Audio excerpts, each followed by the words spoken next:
எல்லாருக்கும் முதல்ல வணக்கம். ரெண்டு நல்ல சிறப்பான ஹெவி டியூட்டி தகவல்களை நீங்கள் பெற்றுக்கொண்டிருந்த நீங்கள் அந்த இடையில் நாங்கள் சில நடைமுறையில் எங்களோட ஊரில் எங்களோட நாட்டில் எங்களுடைய நடைமுறை சமகால பிரச்சனைகள் அதுகளை எப்படி அணுகிறதுன்றது எங்களுக்கு ஒரு தேவையாக இருந்தது.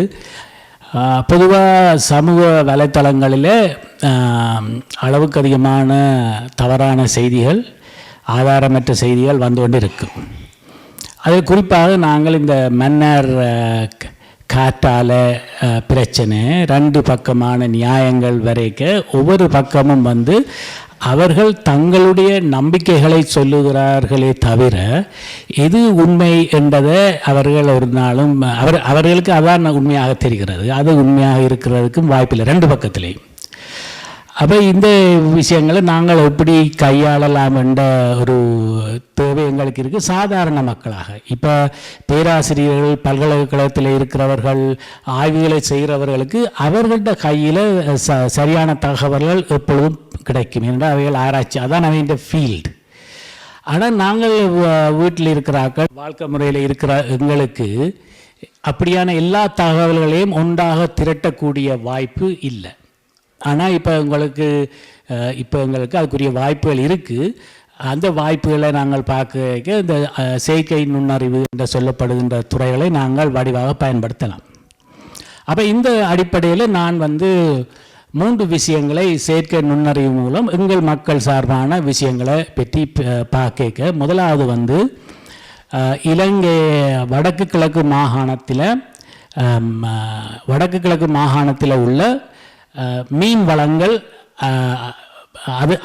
அது தொடர்பான சிறு தொழில்களை எப்படி செய்யலாம் என்பதுக்கு ஏஐடைய உதவி கேட்டேன். ஏன் ஏஐ நாங்கள் கேட்க வேண்டும் என்று சொன்னால், மீன் எங்கே செறிவாக இருக்குது, எங்கே மீன்கள் இருக்குது என்றதை ஏஐ கண்டுபிடிச்சு சொல்லுது. எந்தெந்த இடத்துல மீன் ஹை கேட்ச் ஏரியான்ற அட்டவணை ஒன்று தருகுது. அது சாதாரணமாக ஒவ்வொருவருக்கு தங்கள் ஊர்களில் உள்ளட தெரியுமே தவிர ஒரு பூரணமாக வடக்கு கிழக்கில் எப்படி இருக்குன்றது தெரியாது.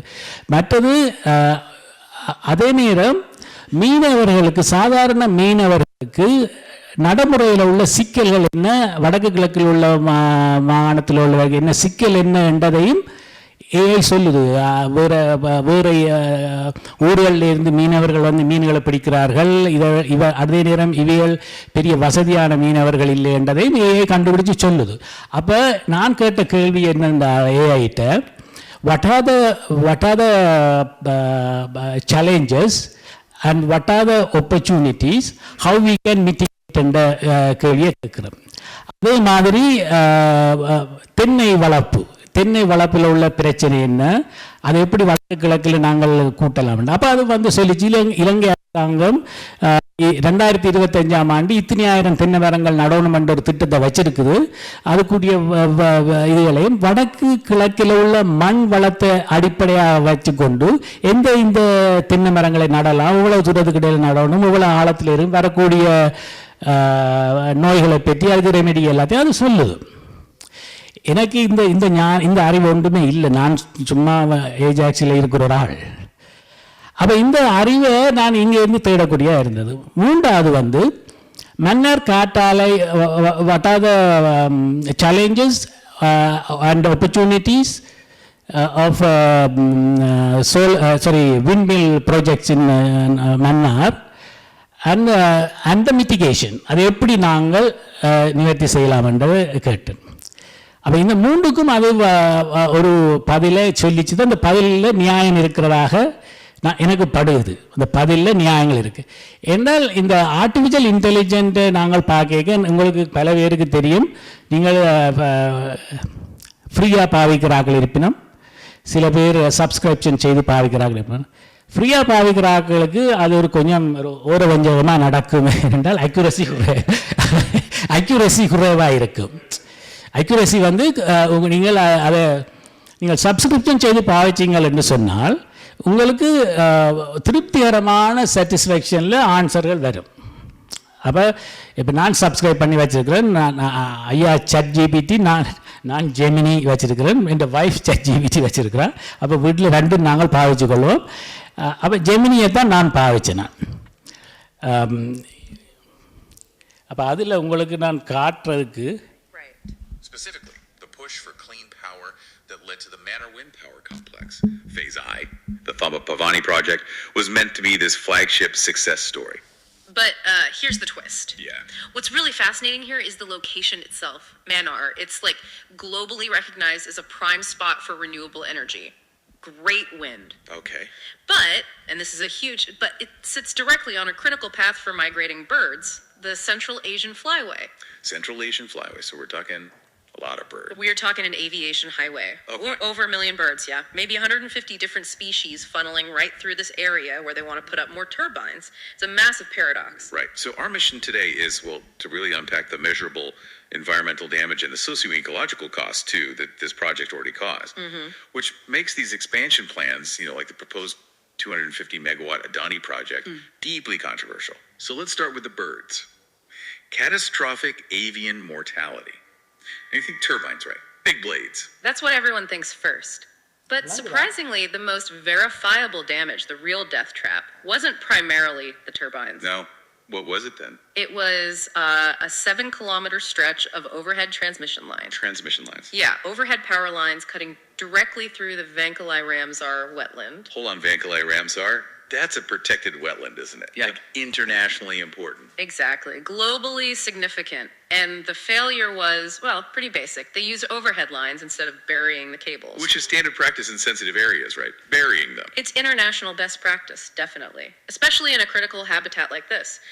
So these overhead lines are causing, and I quote, higher than expected bird fatalities. We know of at least 44 species impacted. Okay, so a clear design flaw. But wasn't there like a regulatory failure too? How did this get approved? Well, yeah. The initial risk assessment, the collision risk assessment, or CRA, it was fundamentally flawed. They systematically excluded the March through April return migration period. March and April. But isn't that when the mass migration actually happened? Precisely. The Yeah. absolute peak. By just ignoring that crucial window, they basically undermine the credibility of their own annual mortality estimates. Made them useless, really. So going forward, any expansion, any next steps have to fix this. Absolutely. It has to be conditional on implementing a proper adaptive management plan. Meaning, first, mandatory burial of those transmission lines in Vankalai, no question. And second, advanced radar-guided seasonal shutdowns for the turbines. Okay. But calibrated specifically to include that missing March-April peak season. Right. Now, let's pivot a bit. This wasn't just an ecological issue, was it? There are human costs. Oh, significant human costs. நான் இதில் சொல்கிறத நான் சொல்கிறேன் என்னென்னா, மன்னார் காற்றாலை திட்டத்தில் உள்ள எண்ணத்தை எதிர்ப்பு தெரிவிக்கிறவர் சொல்கிற காரணம் அந்த பறவைகள் இறக்குறதுன்றதை சொல்லப்படுகிறது. அது ஒரு பெரிய பிரச்சனையாக அவர்கள் சொல்லுகிறார்கள். ஆனால் ஆராய்ச்சிகள் என்ன சொல்லுதுன்னா, மன்னாரில் இந்த ஹை டென்ஷன் பவர் லைன்ஸ் இருக்குல்ல, அந்த டவர் சைஸில் பவர் லைன்ஸ் எல்லாம் இருக்குல்ல, அந்த பவர் லைன்ஸில் அடிபட்டு சாகிற பறவைகள் இந்த இதில் விண்மில்லால் சாகிற பறவைகளின் எண்ணிக்கையை விட 40% அதிகம் என்று சொல்லினோம். அப்போ இதில் சாகைக்கு நீங்கள் கதைக்க இல்லை, இப்போ என்னென்று கதைக்கிறீங்க. வேர்ல்ட் பேங்கே பல ஆண்டுகளுக்கு முன்னர் அதை செய்ய சொல்லி கடனில் கொடுத்து வாங்கிக்கிறாங்க போல இருக்கு. அப்போ அதுக்குரிய திட்டங்கள் நடந்திருக்கு. அப்போ அந்த ஆனால் மன்னாரில் இன்னொரு சொன்னால் பருவகால பறவைகள் இடம்பெயர்வு நடக்கிறது. லட்சக்கணக்கான பறவைகள் மன்னாருக்கு நோக்கி உலக நாடுகள்லேருந்து பறந்து போகிறது. அப்போ அந்த பறந்து போகிற பறவைகள் அந்த காற்றாலையில் அந்த ஃபேனில் பட்டு இறக்குறதுக்கு வாய்ப்புகள் இருக்கின்றதை சொல்லினோம். அந்த எண்ணிக்கை இதை விட குறைவண்டு, எலக்ட்ரிக்கலால் சாகிறத விட குறைவண்டுன்னு சொல்லினோம். இந்த ஒரு காற்றாலைக்கு மேலே டவர் தானே காற்றாலை, அதுக்கு மேலே நாங்கள் சில வேளையில் போர்ட்டபிள் ஆன்டினா வீட்டில் வச்சுருப்போம் டெலிவிஷனுக்கு, அது மாதிரி சின்ன சைஸில் ரேடார் இருக்குது. அந்த ரேடாரை அதில் பூட்டி இருந்தால் பறவைகள் பெருவாரியாக வரைக்க இதுக்கு ரேடார் இந்த ஃபேனை ஷட் டவுன் பண்ணும். அப்போ பறவைகள் தொகையாக வார நேரம் ஃபேன் நின்றுடும். பிறகு அது ரேடார் கிளியர் பண்ணா பிறகு திரும்பி ஃபேன் சுற்றும். அப்போ பிரச்சனை இருக்குது, ப்ராப்ளம்ஸ் சொல்யூஷனையும் அங்கே இருக்குது. அப்போ எங்களுடைய கோரிக்கை என்னவாக இருக்கணும் என்று சொன்னால், இந்த பவர் லைன்ஸ் எல்லாத்தையும் நிலத்துக்குள்ளே, கனடாவில் பவர் லைன்ஸ் எல்லாம் நிலத்துக்குள்ளே அனுப்போகுது, அதே மாதிரி அண்டர் கிரவுண்டில் போடணும். இன்னொரு பிரச்சனையில் சொல்லப்பட்டது என்னென்றால், இந்த மன்னார் காற்றால் போடப்பட்ட இடங்களால் கொலரா வருது என்று சொல்லப்பட்டது. கொலரா ஒரு ஆள் மன்னார் ஆஸ்பத்திரியில் கொலராவால் இறந்திருக்கணும். ஏனென்றால் அந்த தண்ணி தேங்கி நின்று அதால் டாய்லெட் அதுக்கெல்லாம் தண்ணி போய் மாசுபட்டபடியால் அது நடக்குதுண்டு. அப்போ கேள்வி என்னென்றால், இது இப்போ தான் நடக்குதா, இது போட்டதால் நடக்குதான்னா, அது பொதுவாகவே அது தாழ்வான இடம், மழை வந்தால் தண்ணி ட்ரைனேஜ் இல்லை, அப்போ அதால் முந்தி கூடவே அது இருக்குது. இப்போ கிடங்கு வெட்டினா இன்னும் தண்ணி போய் அதுக்கு கூட நிற்குது இது போடுறதுக்கு. அப்போ எங்களோட சொல்யூஷன் என்னவாக இருக்கணும்னு சொன்னால், காற்றால் வேண்டாம் என்று சொல்கிறத விட இந்த ட்ரைனேஜ் ஃபெசிலிட்டியை கட்டணும். அப்போ பார்ட் ஆஃப் த ப்ராஜெக்டாக ட்ரைனேஜை செப்பம் செய்யணும், தண்ணி வடிஞ்சு போகக்கூடியதாக இருக்கணும், அதே நேரம் கரண்டி பண்ணணும், இந்த ரேடார்களை போட்டுருன்னு. அப்போ கொமர்ஷியலாக செய்கிறவைக்கு அது அக்கறை இருக்காது. ஒரு கொமர்ஷியலாக செய்கிறது எனக்கு உண்மையில் இதெல்லாம் தெரியாது. நான் இந்த ஏஏ பாவிச்சு தான் நான் இதை கண்டுபிடிச்சினேன். இப்போ நாங்கள் பொதுவாக என்ன நினைக்கிறேன்டா, ஏஏண்டா ஒரு பெருஞ்சாமல் நான் அதையவே பார்க்கணும். நம்ம ஊரில் வயலுக்கு கூட ஏஏ பாவிக்கக்கூடியது தான் இப்போ இருக்குது. அப்போ அதைத்தான் நான் உங்களுக்கு டெமான்ஸ்ட்ரேட் பண்ண பார்த்தேன்னா, நான் இதில் வடக்கு கிழக்கிட பொருளாதாரத்தில் என்னுடைய இதான் அந்த கேள்வி ஒன்று இருக்குது பார்த்தீங்களா. இப்படி தான் நான் ஏஐக்கு சொன்னேன், வடக்கு கிழக்கு பொருளாதார அபிவிருத்தி செயற்கை நுண்ணறிவின் பயன்பாடு. அப்போ அது coconut cultivation, fisheries development, Mannar வின்பில் சேலஞ்சஸ் ஆப்பர்ச்சுனிட்டிஸ் அதை கண்டுபிடிச்சது எனக்கு. அதை கண்டுபிடிச்சிட்டு ஒரு பெரிய ஆர்டிக்கலாக எனக்கு தந்துச்சு. ஸ்லைட் ப்ரொசஸிங் செய்யலாம், அதை செய்யலாம், இதை செய்யலாம்னு சொல்லிச்சது. அப்போ பிறகு அதே சொல்லிச்சு, நான் உனக்கு நானே நீங்கள் கதைச்சதை ஒரு வாய்ஸ் ரெக்கார்டிங் செய்கிறேன்ட்டு. இதுதான் அந்த வாய்ஸில் இதே மாதிரி கோங்கடன்ட் அதெல்லாம் இருக்குது. நான் உங்களுக்கு சொல்கிறேன் என்னென்னா, ஆர்டிஃபிஷியல் இன்டெலிஜென்ஸ் ஐயாவும் சொன்னால் ChatGPT நீங்கள் வச்சுருந்தீங்களா, நீங்கள் ஒரு பாதியில் கன விஷயத்தை படிச்சிடலாம். அப்போ எங்களுடைய பொழுதுபோக்கு எங்களோட மக்கள் ஊரில் உள்ளவ கூட இதுகளை பயன்படுத்தி எங்களோட சாதாரண பொருளாதாரத்தை முன்னேற்றலாம்ன்றதை தான் நான் காட்டுறதுக்காண்டி தான் இதை உங்களுக்கு காட்ட வந்த நான்.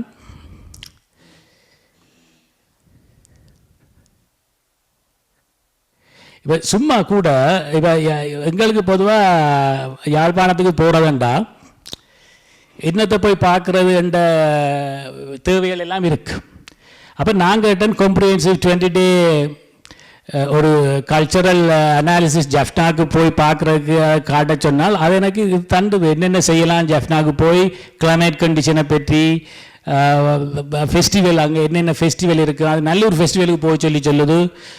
எவ்வளோ பேர் வேறு வினமா எங்கெங்கெல்லாம் நிற்கலாம், மற்ற கண்ண தகவல்களை உங்களுக்கு தேடித்தரும். ட்ரெயினில் போனால் அவ்வளோ நேரம் எடுக்க வேண்ட வசதி எல்லாத்தையும் இப்போ பொதுவாக இங்கேருந்து இப்போ வெளிநாட்டிலேருந்து நாங்களெல்லாம் ஊருக்கு போகிறோம். ஊர் பொருளாதாரம் பார்க்க இதுகள் எல்லாத்தையும் நீங்கள் பாதிக்கலாம். எனக்கு இந்த 10 நிமிஷம் வந்துட்டுதா, நன்றி சொல்ல. சரி, அப்போ இல்லை கணக்கை காட்டுன்னு வந்தேன்னா நான் எனக்கு சரி உங்களுக்கு இதைத்தான் நான் உங்களுக்கு சொல்ல யோசித்தேன். நான் குறிப்பாக இந்த வதந்திகள் சோஷியல் மீடியாவில் வாரதை தாண்டி நீங்கள் ஏதாவது பார்க்கணும் என்றால் நீங்கள் கண்டிப்பாக ChatGPTயோ ஜெமினியையோ டீப்சீக்கையோ பாவிக்கலாம். உங்களுக்கு தேவையான ஒரு ஒரு கவிதை எழுதி தாண்டால் கூட வடிவான அழகான தமிழில் கவிதை எழுதி தருது. ஆச்சரியம் முதிய ஒரு நட்பை பற்றி எழுதி தருது. அதுபடியால் இந்த அறிவை வளர்த்துக்கொள்ளுங்க, உங்களோட பிள்ளைகளுக்கு இதை சொல்லிக் கொடுங்க. இதுகளுக்கான விஷயம் இருக்குது, கொஞ்சமாக உங்களுக்கு காட்டியிருக்கிறேன். அதுக்கு இதை முடிக்கிறதுக்கு முதல் நான் ஒரு விஷயம், நீங்கள் 2 minutes தானே, கண்ணால் காண்பதும் போய் காதால் கேட்பதும் போய்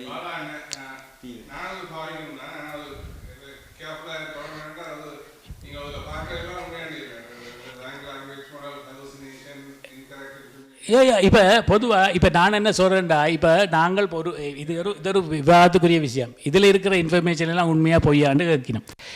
பொதுவாக நாங்கள் எப்படி ஒரு இன்ஃபர்மேஷன் எடுக்கிறோம்,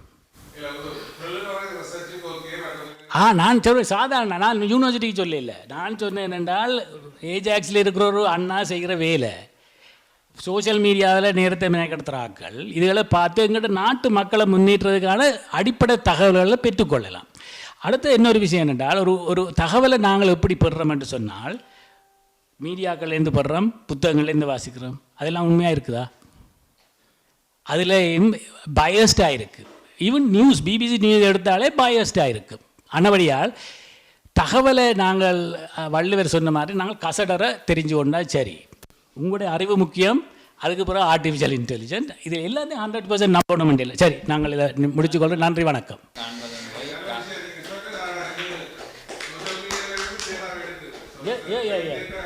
சோஷியல் மீடியா இப்போ இந்த மன்னார் ரிசர்ச் செய்கிறதுக்கு அது 30 வெப்சைட்லேயே 30 டாக்குமெண்ட்ஸே எடுத்து வச்சு தான் அதை ஆராய்ச்சி செய்தது. எஸ் எஸ் எஸ் அதுக்கு ப்ராம்ப்ட் நான் இதை சும்மா நான் வந்து ஆஸ்திரேலியன் கவர்மெண்ட் வந்து டெலாய்ட்டுக்கு ரிஃபண்ட் பண்ண சொல்லி 400,000 they generated a report using AI. All the others இல்லை இப்போ என்ன சொல்கிறாங்க, அதுக்காண்டி தான் இந்த ப்ராம்ப்ட் இன்ஜினியரிங் ஒரு பகுதி இருக்குது. ஏஐயோட கரைக்கிறது நீங்கள் எப்படி கரைக்கலாம்ன்றதே முக்கியமான விஷயம். பாலா இங்கே தான் நிற்பார், நீங்கள் தொடர்ந்து அவரோட இதை பற்றி கதைக்கலாம்.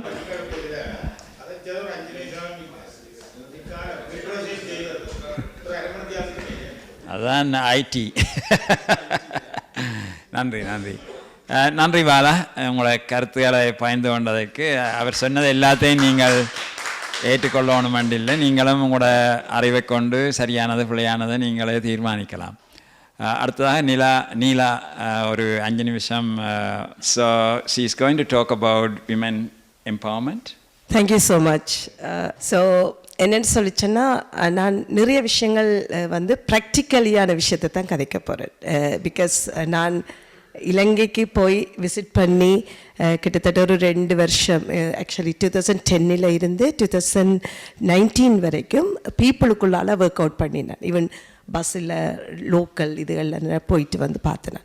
அங்கே இருக்கிற பிக் கேப் என்னன்னு சொல்லி சொன்னால், அந்த போர் கொடுத்த வழியில இருந்து நிறைய பெண்களால் வெளியில் வரையலாம் இருக்குது. அடுத்தது வந்து நாங்கள் நிறைய விஷயங்களை கதைக்கிறோம்.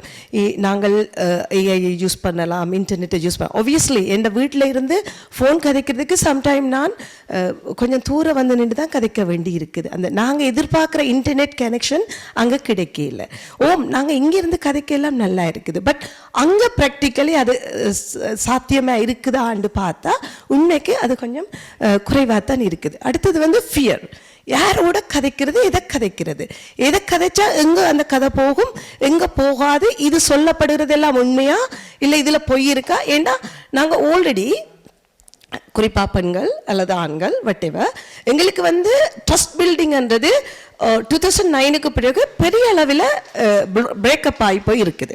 யாரையும் நம்ப முடியாத ஒரு சூழலில் நாங்கள் இருக்கிறோம். இதெல்லாம் நான் என்னுடைய அனுபவத்துக்குள்ளால் கதைக்கிறேன். நான் கிட்டத்தட்ட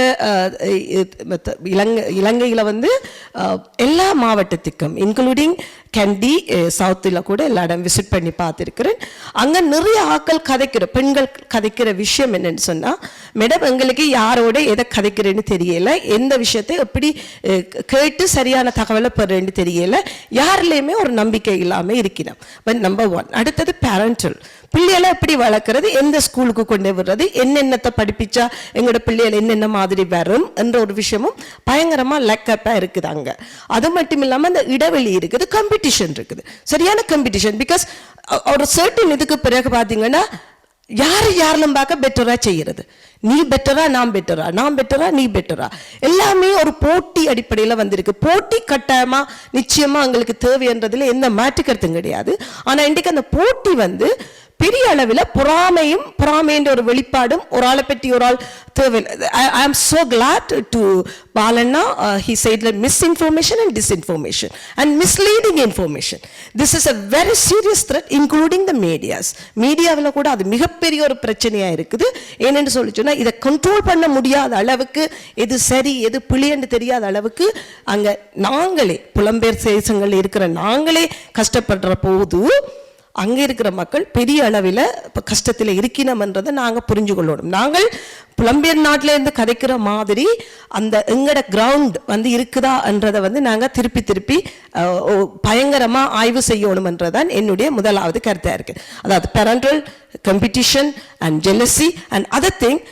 ஒரு சொறை கேட்கறதுக்கு இப்போ 33 in case we made a mistake, whatever any mistakes, நாங்கள் மன்னிப்பு கேட்கறதுக்கு தயாரில்லாத ஒரு சமூகமாக மாறிவிட்டோமோ, ஒரு சின்ன விஷயம்தான், அந்த மன்னிப்பு கேட்டாலே போயிடும்.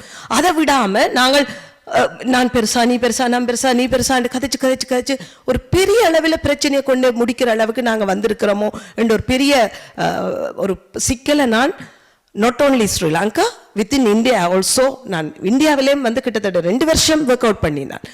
டெல்லி, மும்பை, குஜராத், தமிழ்நாடு எல்லா ஸ்டேட்ஸ்லேயும் நான் ஒர்க் பண்ணினான் கிட்டத்தட்ட 2 வருஷம். Everything including political, economical, environmental, social I visited. நான் விசிட் பண்ணியிருந்தேன் நான் கேம்புகளுக்குள்ள, தமிழ்நாட்டு கேம்புகள் எல்லா இடம் விசிட் பண்ணியிருந்தேன். ஸ்பெஷல் சிறப்பு கேம்புக்குள்ள விசிட் பண்ணியிருந்தேன். நான் அங்கே பார்த்த விஷயங்கள் lack of information, lack of knowledge, lack of mistrust, யார் நம்புறன்ற மிஸ்ட்ரஸ்ட் வந்து பயங்கரமாக இருக்குது. அப்போ இதுகளை நாங்கள் உண்மையாகவே ப்ராக்டிக்கலி கதைக்க வேணுமன்றதான் என்னுடைய அடுத்த ஒரு ஒரு ஒரு நிலப்பாடாக இருக்குது. அடுத்தது நான் இப்போ நாட் ஓன்லி எங்கட வித்தின் அவர் கம்யூனிட்டி இல்லை, நான் multi community multi cultural, because I am working with UPF, universal peace federation. அது ஸ்டார்ட் பண்ணது 1940s. அது சவுத் கொரியாவில் ஸ்டார்ட் பண்ண organisation. And other one is ICPN, international children peace network. இது start பண்ணது பல்கேரியாவில். ஸோ அங்கேயும் நான் ஒர்க் பண்ணி பார்க்குறேன். அங்கே இருக்கிற ஐடோ இஸ் ஆஃப்ரிக்கன் கம்யூனிட்டின்ற ஒரு ஆர்கனைசேஷன். அங்கேயும் பார்க்குறேன், அங்கேயும் பெண்களுக்கு இடையில மிஸ்ட்ரஸ்ட் இருக்குது. பெண்களுக்கு இடையில எங்களோட பிரச்சனை தான் எல்லா இடமும் இருக்குது. உண்மையை சொல்ல போனால் அப்படித்தான் இருக்கு. ஆனால் நாங்கள் என்ன நினைக்கிறோம்டா, எங்களுக்கு தான் பெரிய பிரச்சனையாக இருக்குது என்று யோசிக்கிறோம். நாங்கள் எங்களுக்குள்ளே ஒரு வட்டத்தை போட்டு வச்சுக்கொண்டு, எங்களுக்குள்ளே ஒரு நெரேட்டிவை செட் பண்ணிக்கொண்டு நாங்கள் ஒர்க் அவுட் பண்ணுறோம். எங்களோட பிரச்சனை தான் மற்றவேட்டம் இருக்குது, அதை நாங்கள் மற்றவையோட போய் கதைச்சா மேபி எங்களால் அதை சோல்வ் பண்ண முடியும் என்றதை நாங்கள் நம்புகிறோம் இல்லை என்றது என்னுடைய அடுத்த கருத்தாக இருக்குது. நாங்கள் தமிழ் மோஸ்ட்லி நாங்கள் தமிழாக்களோட இன்டராக்ட் பண்ணுறோம். ஜெஸ்டர்டே நான் நியூயார்க்குக்கு போயிருந்தேன். இன்டர்நேஷனல் ரீகல் இதுக்கு கிட்ட பெண்டனுக்கு கிட்ட இருக்கிற ஒரு மேபி ஜோஷ் மார்டன் யூனிவர்சிட்டி, இவ்வளோ பேர் அதை கேள்விப்பட்டீங்க. அந்த யூனிவர்சிட்டிக்கு ஒரு கான்ஃபரன்ஸுக்கு போயிருந்தேன். அங்கே பார்த்தீங்கன்னா அவையும் அதை பற்றி தான் கதைக்கணும். நாங்கள் கதைக்கிற விஷயத்தை தான் நாங்கையும் கதைக்கணும். பட் நாங்கள் ஏன் அவைகளோட போய் இருந்து கதைக்க இல்லாமல் இருக்குது? இங்கே எங்களுக்கு அந்த கேப் இருக்குது. ஏன் எங்களால் மல்டி கம்யூனிட்டியோட, மல்டி கண்ட்ரி பீப்புளோட, மல்டி ப்ராப்ளங்களை பற்றி அனலைஸ் பண்ண இல்லாமல் இருக்குது? பியூட்டிஃபுல் ஐலண்ட், யாருக்குமே டவுட் இல்லை.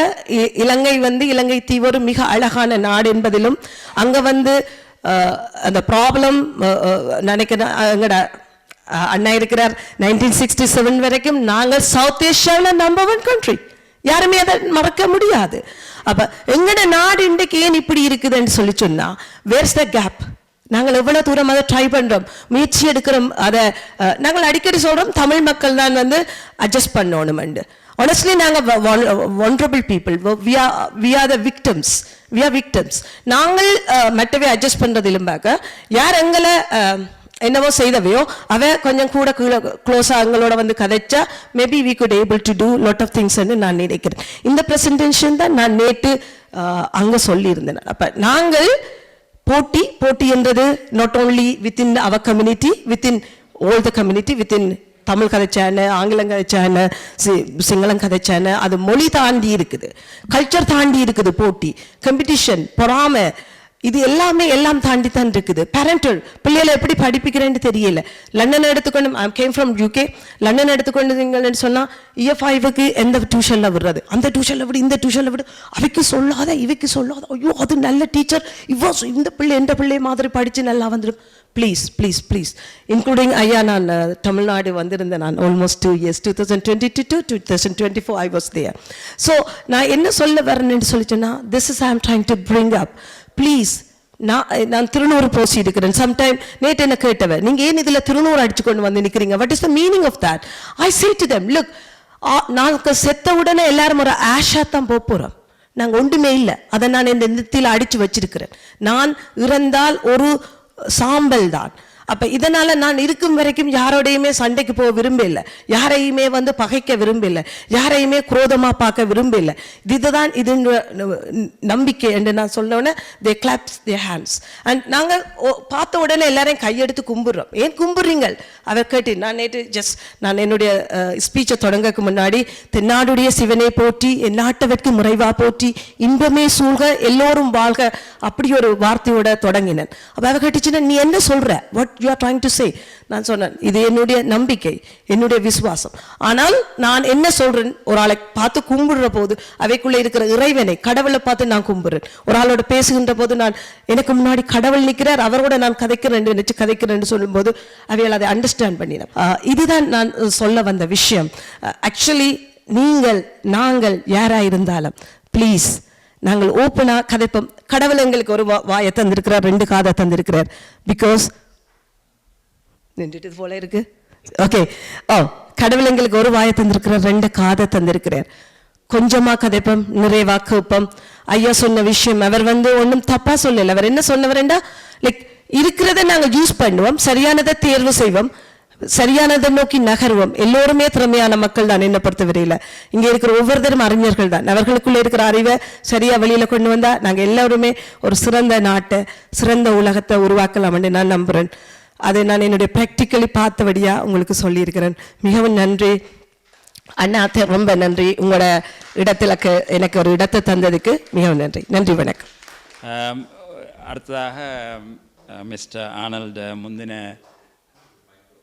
முந்தின மாவட்ட சபை உறுப்பினரும் மற்றது மாகாண சபை உறுப்பினரும் யாழ் மாநகர மேயர் பிதாவும் ஒரு சிறிய ஒரே சிலை இருக்குது மாநகர சபை இல்லை. ஸோ அனைவருக்கும் இனிய காலை வணக்கம்.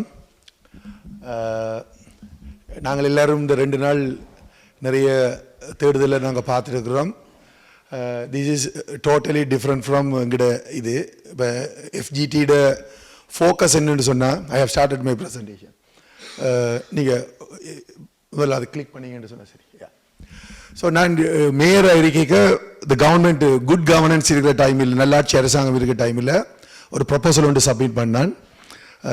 This is my proposal, you can see.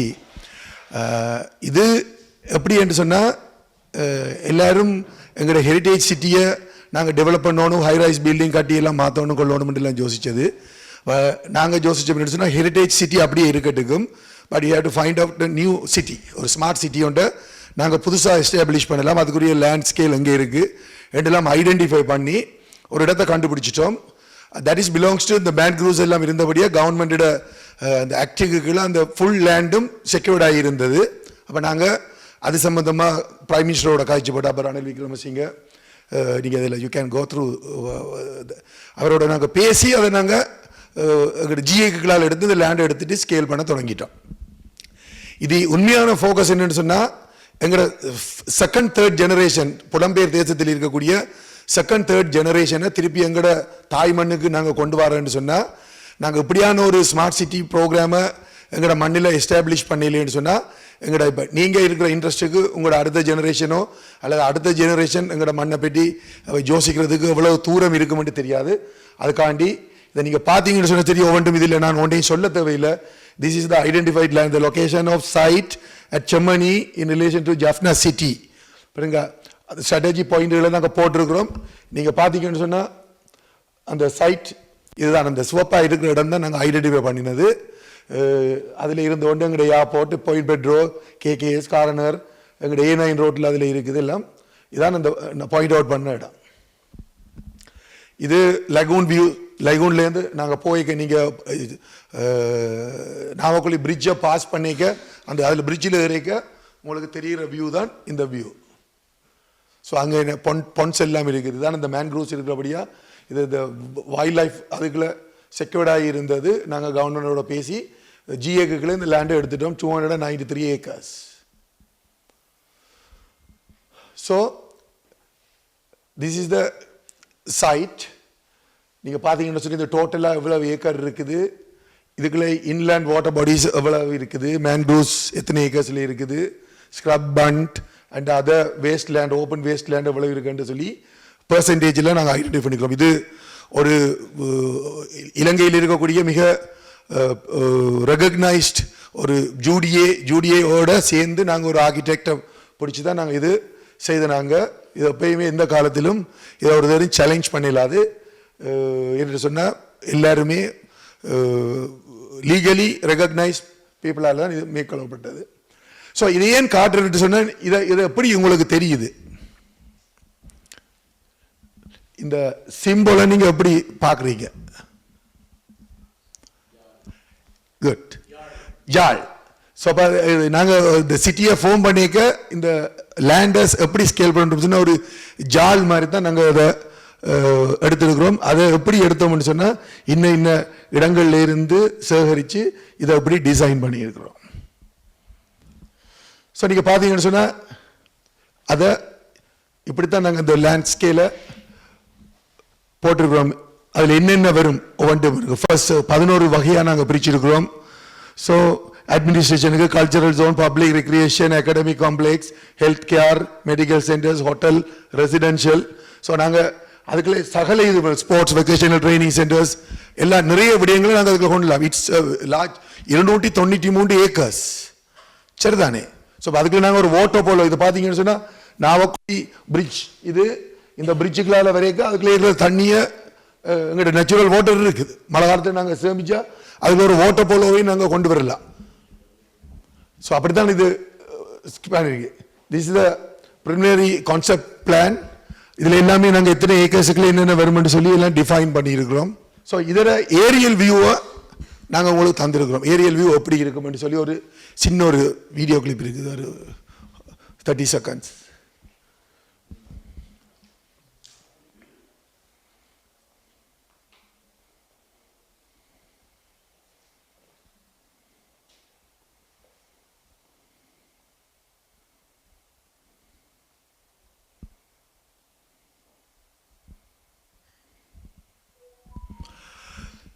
So இந்த ப்ரொஜெக்ட் எங்களுக்கு சேங்ஷன் பண்ணப்பட்டு இருந்தது.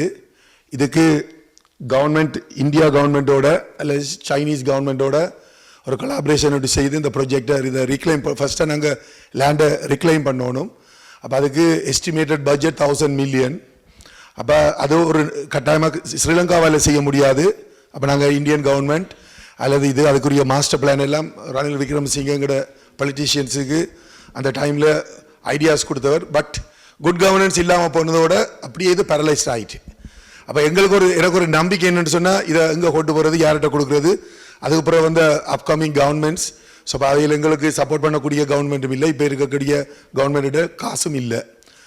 அப்போ இன்றைக்கு எஃப்ஜிடி ஒரு கண்டினியூஸ் கன்சிஸ்டன்சி கன்ஸ்ட்ரக்டிவாக ஒரு ஃபியூச்சரில் எங்களோட நார்த் அண்ட் ஈஸ்டை டெவலப் பண்ணணும், அந்த கட்டுமானத்தை அமைப்போணும்னு இருந்ததுன்னு சொன்னால் நிறைய விடயங்களில் நீங்கள் கன்சன்ட்ரேட் பண்ணணும். எங்களுக்கு எக்கனாமிக்கலியாக நீங்கள் எங்களோட மக்களோட வாழ்க்கை தரத்தை உயர்த்தணும், அது முக்கியம். ஏன்னு சொன்னால் ஒரு பலம் இல்லாத சமுதாயத்தால் எதிர்காலத்தில் போராட முடியாது. அப்போ நாங்கள் என்ன வகையில் போராடினாலும் ஒரு பலமுள்ள சமுதாயமாக இருக்கணும், அதுக்கு பொருளாதார ரீதியில் நாங்கள் வளரணும். அதுக்கு அப்பால் தேசத்தை கட்டி எழுப்பணும்னு சொல்லி வந்ததுன்னு சொன்னால் இப்போ அங்கே இருக்கிற மக்களுக்கு இது தேவையில்லை. எங்களோட செகண்ட் தேர்ட் ஜெனரேஷனை இந்த உலகம் முழுகக்கூடிய எங்களோட உறவுகளை திருப்பி நாங்கள் எங்களோட தாய்மண்ணுக்கு கொண்டு வரதுக்கு இப்படி ஒரு ஸ்மார்ட் சிட்டி ப்ரோக்ராம் ஃபியூச்சரில் இது நான் சொன்ன நீட்டு இம்மீடியட் என்ன நீட்ஸ் இருக்குது, ஷார்ட் டேர்மில் என்ன எங்களுக்கு தேவை, ஸோ லாங் டைமில் என்னத்தை ஃபோக்கஸ் பண்ணலாம்னு சொல்லி. ஸோ இதை நீங்கள் ஒரு கேட்டகரிக்கு லாங் டைம் ப்ரொஜெக்டுகளை இதை நீங்கள் கன்சிடர் பண்ணலாம்னு நான் நினைக்கிறேன். அப்படி நீங்கள் இது அப்படி செய்தீங்கன்னு சொன்னால் ஃபியூச்சரில் நாங்கள் எங்களோட இனத்தினுடைய இருப்பையும் அடையாளத்தையும் எங்களோட தாய்மண்ணில் மீண்டும் கால் ஊன்றி நாங்கள் ஒரு ஆரோக்கியமான சமூகமாக மிளிரலாம் என்ற நம்பிக்கை இருக்குது. ஆகவே ஆரோக்கியமான 2 நாட்களும் இன்றைய நாளும் மிகவும் ஆரோக்கியமாக ஆரம்பித்தது.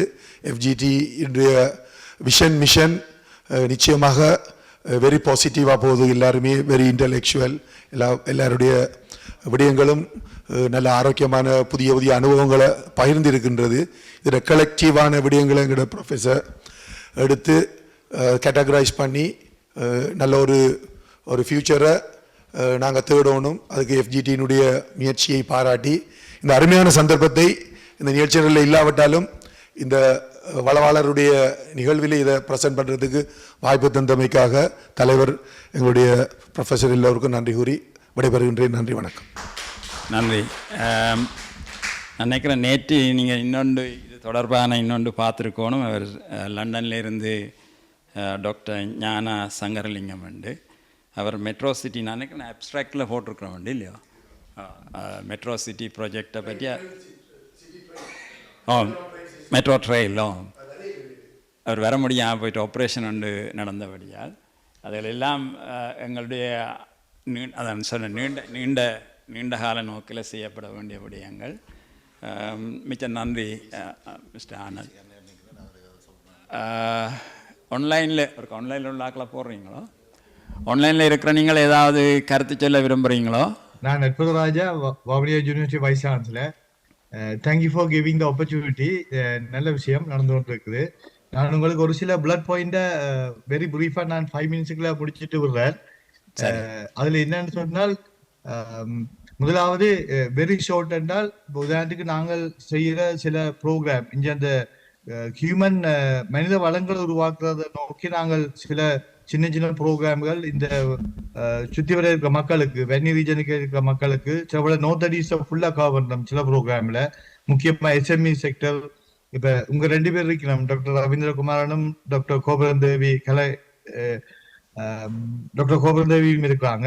அப்போ இதில் என்னென்னா எங்களுக்கு அந்த 2 ஒரு சின்ன விஷயம் என்றால், இந்த நாங்கள் சிபிடி ப்ரோக்ராம் அல்லது ஒரு சர்டிஃபிகேட் ப்ரோக்ராம் இல்லாட்டிக்கு நாங்கள் ஒரு அட்வான்ஸ் சர்டிஃபிகேட் ப்ரோக்ராம் இப்படியான விஷயங்கள் செய்ய சில விட இந்த அண்டர் ப்ரிவிலேஜ் மக்களுக்கு வரையிலாம இருக்கு. அது இவந்தோ ஒரு 20,000 to 40,000 rupees முடிஞ்சாலும் அவங்களுக்கு சில பேருக்கு அது பே பண்ணிடாம இருக்கு. அப்ப அது பே பண்ணக்கூடிய சந்தர்ப்பம் உங்களோட டீம்ல யார்கிட்ட இருந்தால் அந்த ஆட்கள் நாங்கள் கனெக்ட் பண்ணி விடலாம், நீங்கள் அவைகளுக்கு சப்போர்ட் பண்ணலாம். அது முதலாவது பிளட் பாயிண்ட். 2வது பிளட் பாயிண்ட் வந்து நாங்கள் இந்த சர்டிஃபிகேட் கோர்ஸ்கள் செய்து கொண்டு கேட்க, இப்போ இன்னைக்கு டாக்டர் கோவிந்தசாமி சொன்ன மாதிரி அவர் இங்க வந்து ஒரு சோலார் ட்ரைனிங் செய்யறேன்னு சொன்னா, நாங்கள் மேரோட சேர்ந்து இலங்கை அரசாங்கத்தின் அனுசரணையோட என்னதுக்கு நான் அந்த அனுசரணை எடுக்க சொல்றேன்னு சொன்னா, கடைசியில் அவங்கள அந்த சர்டிபிகேட்டை வேல்யூ பண்ணுவோம். அந்த வேல்யூ பண்ற இதே நாங்கள் எடுத்து செய்தோம்னு சொன்னா அந்த மக்களுக்கு போய் சேர்ற சர்டிபிகேட் கொஞ்சம் வேல்யூவா இருக்கும். அவங்க அந்த அரசாங்கம் சொல்லிக்க எங்களோட public utility commission of Sri அவருடன் சேர்ந்து செய்ய வேண்டி வரும். நாங்கள் சேர்ந்து செய்யலாம், நாங்கள் அதுக்குரிய கனெக்ஷன் ஏற்படுத்தலாம். அவ்வாறு இப்ப உங்க இருந்த ஆக்களங்களோட வந்து வேலை செய்ய நாங்கள் சில இதுகள் இப்போ முக்கியமா இந்த சோலார் எலக்ட்ரீஷியனுக்கு நாங்கள் அவங்கள்ட்ட போகணும். மிச்சம் எல்லாத்துக்கும் வவுனியா யூனிவர்சிட்டி கொடுத்தாலே அது ரெகனைஸ் ஆகும். அப்ப வவுனியா யூனிவர்சிட்டியோட சேர்ந்து அல்லது நீங்கள் ஜப்னா யூனிவர்சிட்டியோட சேர்ந்தோ அல்ல ஈஸ்டர்ன் யூனிவர்சிட்டியோட சேர்ந்தோ நீங்க செய்து கொள்ளலாம், அல்ல சவுத் ஈஸ்டர்னோட சேர்ந்து செய்து கொள்ளலாம் அந்த சர்டிஃபிகேட் ப்ரோக்ராம். 3வது பிளட் பாயிண்ட் என்னன்னா, நாங்கள் இந்த எக்ஸ்டர்னல் டிகிரி ப்ரோக்ராம் செய்யலாம். நாங்கள் பிரைவேட் யூனிவர்சிட்டி பற்றி காய்ச்சினாங்க. அது மாதிரி எக்ஸ்டர்னல் டிகிரி ப்ரோக்ராம் செய்ய எங்களோட யூனிவர்சிட்டியிலேயே ஒரு பிரைவேட் ஆர்ம் இருக்கு. அதான் நாங்க சொன்ன அந்த டிஸ்டன்ஸ் எஜுகேஷன் எல்லாபடியில் முக்கியமாக டிஸ்டன்ஸ் எஜுகேஷன் கூட. ஆகவே நீங்க அந்த ஒரு யூனிவர்சிட்டியில எங்களுக்கு என்டர் பண்ணாத ஆட்களுக்கு, அதாவது யூனிவர்சிட்டி ஃப்ரீ எஜுகேஷன் கிடைக்காத ஆட்களுக்கு நாங்கள் பிரைவேட்டா செய்யக்கூடிய ஒரு சந்தர்ப்பம் எங்களுடைய ஸ்டேட் யூனிவர்சிட்டிலேயே இருக்குது. அதுக்கு சில சப்போர்ட் தேவைப்படும்.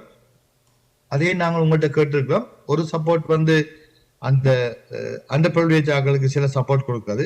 2வது சப்போர்ட் உங்க இருக்கிற லீடிங் பேராசிரியர்கள், லீடிங் இண்டஸ்ட்ரியலிஸ்ட், என்டர்பிரனர்ஸ், நீங்கள் வந்து எங்களோட சேர்ந்து அவர்களுக்கு சேர்ந்து படிப்பிக்கலாம். த்ரூ ஆன்லைன்ல கூட வரலாம். 3வது வந்து நாங்கள் பார்க்கிறோம், இங்க இருக்கிற சில ரிப்போர்ட்டட் யூனிவர்சிட்டியில இருக்கிற அதிகாரிகள், சில பேர் டீனா இருக்கிறோம், சில பேர் வைஸ் சான்சலரா இருக்கிறோம். அவையில் வந்து எங்கள்ட எக்ஸ்டர்னல் டிகிரி ப்ரோக்ராமோட கொலபரேட் பண்ணி, நீங்கள் மற்ற டாக்டர் இந்த முதலாவது ஸ்பீக்கர் சொன்ன மாதிரி எங்களுக்கு கொலபரேட் பண்ணி நாங்கள் உங்களோட டிகிரி ப்ரோக்ராமோட கொலபரேட் பண்ணி நாங்கள் இங்கே ஒரு டிகிரி ப்ரோக்ராமும் ஓஃபர் பண்ணலாம். அப்ப அது வந்து இப்ப நாங்கள் பிரைவேட் யூனிவர்சிட்டி ஃபார்ம் பண்ணி செய்யறதா கொஞ்சம் ஹார்டா இருக்கு இந்த நேரம். 2 நொதஞ்சலி ஃபார்ம் பண்ணப்பட்டிருக்கு. பேராசிரியர் வசந்தி அரசனம் அதுக்கு வைசாந்திரா செலக்ட் பண்ணப்பட்டிருக்காங்க. நொதஞ்சலி பிரைவேடைஸ் யூனிவர்சிட்டி ஒன்றுதான். இந்திரன் சேர்க்கிறார், உங்கள் அனைவருக்கும் தெரியும், நடிகர் ரம்பாவுடைய ஹஸ்பண்ட். அப்ப அது மாதிரி பிரைவேட் யூனிவர்சிட்டியோட ஃபார்ம் பண்ணலாம் கொஞ்சம் ஹார்டா இருக்கும் ஆரம்பத்துல. ஆனா இதுவும் ஒரு வழி. எங்கள்ட ஸ்டேட் யூனிவர்சிட்டியோட ஒரு பிரைவேட் எஜுகேஷன், அதாவது பெய்ட் எஜுகேஷன், ஆனா இங்க வந்து ஒரு லிமிடெட் மினிமம் காஸ்ட்ல மக்கள்கிட்ட சார்ஜ் பண்ணலாம். அதான் இங்க இருக்க ஒரு சின்ன ப்ராப்ளம். அதனால எங்களுக்கு அந்த குவாலிட்டியை மெயின்டைன் பண்றதுக்கு எங்களுக்கு உங்களை மாதிரி ஆக்கிற உதவிகள் தேவைப்படுது. அடுத்த 4வது புல்லட் பாயிண்ட் வந்து நாங்கள் கேட்கிறது இந்த இன்ஃப்ராஸ்ட்ரக்சர் டெவலப்மெண்ட். அதாவது இப்ப எங்களுக்கு ஒரு பொருளாக்கள் இங்க வரும் பொழுது உங்களை நல்ல முறையில நாங்கள் பராமரிக்கிறதுக்கு எங்களுக்கு நல்ல ஒரு ஹோட்டல் வவுனியால கொஞ்சம் குறைவு, யாழ்ப்பாணத்துல இருக்குது. இருந்தாலும் வவுனியால, கிளிநொச்சி, முல்லைத்தீவு அப்படியான இடங்கள்ல குறைவு. இப்ப நீங்கள் வந்த எங்கிட்ட வவுனியாவில் ஒரு கெஸ்ட் ஹவுஸ் இருக்கு யூனிவர்சிட்டியில, நீங்கள் அதில் இருக்கலாம்னா இருக்கலாம். நாங்கள் பிரைவேட்டா ஹயர் பண்ணி வச்சுக்கிறோம், ஒரு சின்ன வீடு உண்டு. இல்லாட்டிக்கு நீங்கள் எங்களுக்கு யாராச்சும் ஒரு இது ஒரு மீடியம் லெவல் இதுக்குரிய ஃபண்டிங்கை தந்து நாங்கள் அதை உங்களுடைய பேரில் கட்டி நீங்கள் வரும்பொழுது ஆர்வத்தாலும் அதில் இருந்து சேவையை செய்து போகக்கூடிய ஒரு இன்ஃப்ராஸ்ட்ரக்சர் டெவலப்மெண்ட் நாங்கள் செய்து கொள்ளலாம். அது இன்னொரு லெவல். ஏனென்றா நாங்கள் பொறியியல் பீடத்தை கட்டிக்க முதல்ல கட்டினது அங்கே ஒரு கெஸ்ட் ஹவுஸ். அந்த கெஸ்ட் ஹவுஸ்ல 30க்கும் மேற்பட்ட பேராசிரியர்கள் வந்து நல்ல முறையில செய்திருந்தார்கள் தங்களோட சேவையை. அது எங்களுக்கு பெரிய ஒரு பெனிஃபிட்டா இருந்தது. அதனால நான் இதை சொல்றேன், வவுனியாவில் இன்னும் அந்த நிலைக்கு நாங்கள் வரையில, நாங்கள் அதையும் செய்து கொள்ளலாம். அடுத்தது 5வது வந்து இந்த வன்னி ஹைடெக் சிட்டி என்று நாங்கள் ஒரு ஃபார்ம் பண்றதுக்கு யோசிச்சு கொண்டிருக்கிறோம். உதாரணத்துக்கு சிலிக்கன் வேலியை எப்படி ஸ்டான்ஃபோர்ட் யூனிவர்சிட்டி ஃபார்ம் பண்ணிச்சோ அது மாதிரி நாங்கள் ஒரு வன்னி ஹைடெக் சிட்டி என்றதை ஃபார்ம் பண்ணணும்னா எங்களுக்கு கணக்க ஆள் பலனும் அதுக்குரிய லீடிங் ப்ரொஃபசர்ஸ் உங்க இருந்து கொஞ்ச காலம் உங்களோட வந்து இருந்து, அதாவது 3 மாதம் இருக்கலாம். உங்களுக்கு வெக்கேஷன் லீவ் கிடைச்சா அதை இங்க பாவிக்கலாம், அல்ல செபட்டிக்கல் லீவ் கிடைச்சா எங்களோட வந்து கொஞ்சம் காலம் நிக்கலாம். அப்படி நின்றீங்கன்னா நாங்கள் உண்மையிலேயே இங்க மனித வளங்களை உருவாக்கி அந்த மனித வளங்கள் கடைசியில் எங்களுக்கு ஒரு வன்னி ஹைடெக் சிட்டியா உருவாக்கலாம். உதாரணத்துக்கு இப்ப நாங்கள் ஐடி கோர்சஸ் செய்ய துவங்கி இருக்கிறோம், ஐசிடி கோர்சஸ், மற்றது ஸ்மால் மீடியம் என்டர்பிரனர்ஸ் ஆக்களை உருவாக்கி கொண்டு வரோம், மற்ற ஆர்டிபிஷியல் இன்டெலிஜென்ஸ் நீங்கள் இன்றைக்கு கூறின மாதிரி அப்படியான விஷயங்களை நாங்கள் இன்னும் கூட ஆக்களுக்கு எம்பெட் பண்ணி மக்களா இருந்து நாங்கள் அதை செய்யலாம். அதுல என்னன்னா தனியாக டீச்சிங் மட்டுமே இல்லை, அந்த மனித வளங்களை நாங்கள் மிகவும் எஃபிஷியன்டா எஃபெக்டிவா பாவிக்கக்கூடிய முறையில அவைகளுக்கு மென்டரிங்கும் தேவைப்படும். அவைகளோடு சேர்ந்து இருந்து நாங்கள் செய்ய வேண்டிய சில வேலைகள் செய்ய வேண்டிய வர அதுக்கு உங்களோட உதவிகள் இருந்தால் நீங்கள் வந்து எங்களோடு இணைந்து செயல்படலாம் என்று யோசிக்கிறேன். அதை விட இன்னொரு விஷயம் நான் உங்களுக்கு 10 மெகா ஸ்கேல் வேலையை சொல்லி போட்டு முடிக்கிறேன். அதுல ஒன்று வந்து நாங்கள் அந்த இண்டஸ்ட்ரியல் ரிசர்ச் பார்க் ஒன்று செய்ய ப்ரொபோஸ் பண்ணி கொண்டிருக்கிறோம். அது கிட்டத்தட்ட ஐஐடி மெட்ராஸ்ல இருக்கிற சென்னையில இருக்கிற இண்டஸ்ட்ரி ரிசர்ச் பார்க்குக்கு ஈக்குவலா இருக்கும். அதாவது ஒரு மெசிவ் ரிசர்ச் பார்க் ஒன்று நாங்கள் ஃபார்ம் பண்ணலாம். அது கிட்டத்தட்ட நாங்கள் பிளான் பண்ணபடி அது ஆல்ரெடி ஈவன் நாங்கள் இந்த இலங்கை அரசாங்கத்திட்ட இதுக்குள்ள போட்டு கூட முந்தி ரணில் விக்ரமசிங்க பிரசிடண்டா இருந்த பிரைம் மினிஸ்டர் இருந்த காலத்துல எல்லாம் அப்ரூவ் பண்ணி நேஷனல் பிளானிங் டிபார்ட்மெண்ட் வரைக்கும் அப்ரூவ் பண்ணி இருந்தது. ஆனா பிறகு எக்கனாமிக் கிரைசிஸ் எல்லாம் பாடுபட்டு போச்சு. இதுல நோக்கம் என்னன்னா இண்டஸ்ட்ரியை நாங்கள் எங்களோட யூனிவர்சிட்டியோட சேர்த்து வன்னி ரீஜனுக்கு கொண்டு வந்து இருத்தி அதுக்குள்ள ரிசர்ச் செய்ய வச்சு அந்த ரிசர்ச்ல ஃபாரின் பேராசிரியர்கள் எங்களுக்கு இருக்கிற பலம் வந்து டாஸ்போரால இருக்கிற பேராசிரியர்களும் இண்டஸ்ட்ரி லீட்ஸ் ஆன ஆக்களும் கணக்க பிசினஸ் டெவலப்பர்ஸும் நீங்கள் உங்களோட எக்ஸ்பீரியன்ஸ் எங்களோட ஷேர் பண்ணி நாங்கள் இங்க இருக்கிற லோக்கல் ப்ரொஃபசர்ஸும் சேர்ந்து வேலை செய்து இங்க இருக்கிற இண்டஸ்ட்ரியில பிரச்சனைகளை சால்வ் பண்ணிக்க ஆட்டோமேட்டிக்கா யாழ்ப்பாணத்தை நோக்கி எல்லா இண்டஸ்ட்ரியும் வரும். ஏன்னா நாங்கள் இன்னைக்கு வடமானத்தையோ கிழக்கு மாநிலத்தையோ நோக்கி இண்டஸ்ட்ரியை கொண்டு வரணும்டா இங்க இருந்து இண்டஸ்ட்ரிக்கு பெனிஃபிட்டை தூக்கி எறியணும். அதுக்கு ஒரே ஒரு வழி, எங்களுக்கு ஒரு சின்ன ஒரு பெரிய இண்டஸ்ட்ரி பார்க்கணும் அமைஞ்சு தந்தா, அதாவது ஜஸ்ட் பில்டிங் ஒரு பில்டிங்கை தந்தா அப்புறம் பில்டிங்குக்கு உள்ளே இருக்கிற இன்டீரியர் இண்டஸ்ட்ரி வந்து போட்டுக்கொள்ளலாம். அப்ப எங்களுக்கு அந்த பில்டிங்கை போட்டு தரத்துக்கு உரிய கேபிட்டல் கிட்டத்தட்ட உதாரணத்துக்கு சொன்னா அங்கட பிளான்ல இருந்தது 6000 ஸ்கொயர் மீட்டர் ஃப்ளோர் ஏரியாவில் ஒரு 4 மாடி கட்டடம் கட்டுவோம். அதுக்கு எங்களுக்கு கிட்டத்தட்ட 1600 மில்லியன் ருபீஸ் வேணும். அது சில டாஸ்போரா டீமால செய்யலாட்டிக்கு உங்களுக்கு இருக்கிற கவர்மெண்ட் கனெக்ஷனை வச்சுக்கொண்டு சில ஃபாரின் ஃபண்டட் ப்ராஜெக்ட் எடுத்து எங்களுக்கு உதவி செய்வீங்களா இருந்தா அது பெரிய ஒரு வன்னி ரீஜனுக்குரிய ஒரு பேக்போன் சிஸ்டம் டெவலப் ஆகும்.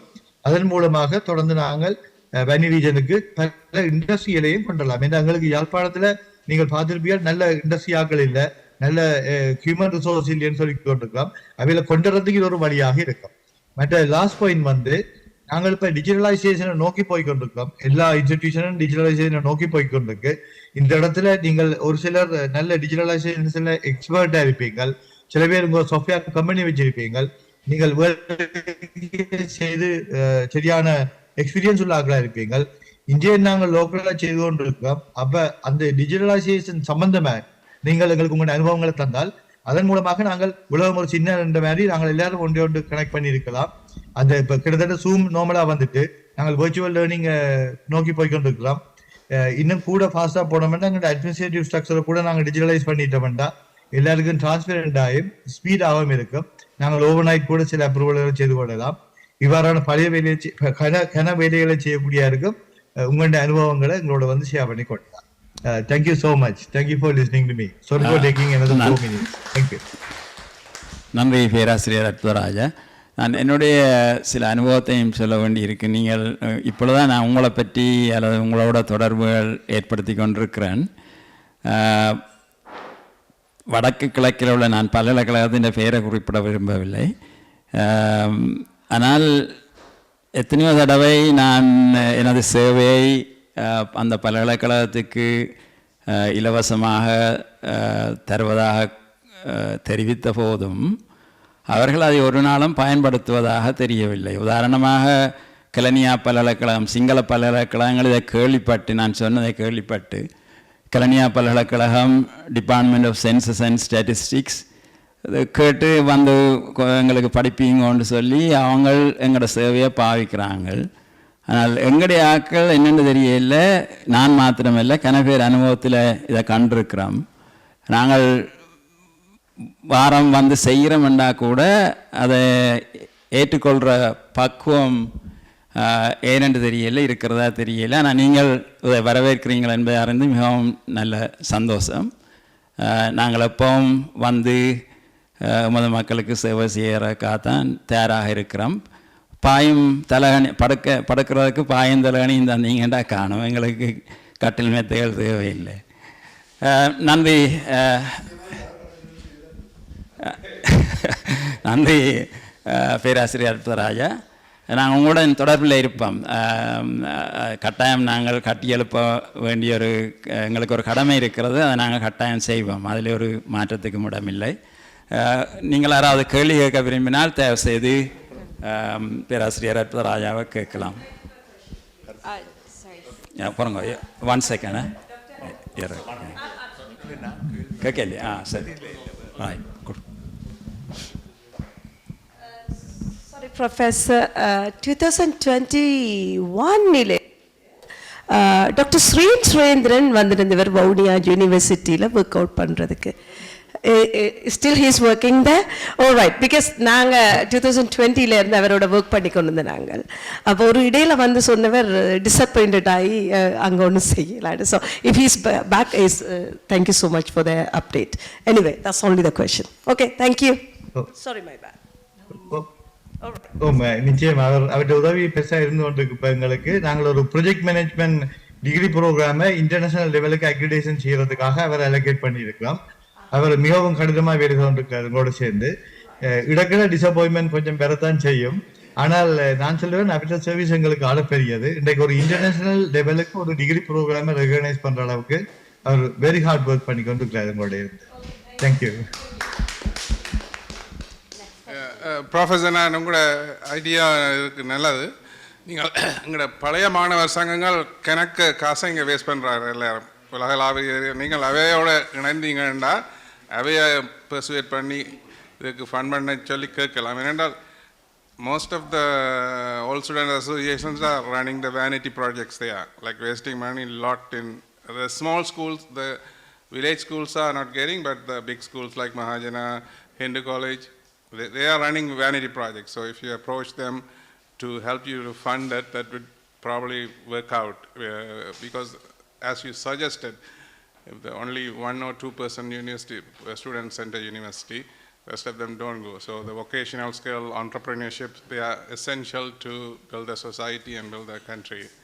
So that partnering with also an association globally might help you that.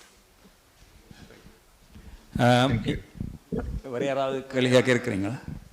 நான் ஒரு சின்ன இந்த நடைமுறை சாத்தியமான சில விஷயங்களை கேட்க இருக்கிறேன்.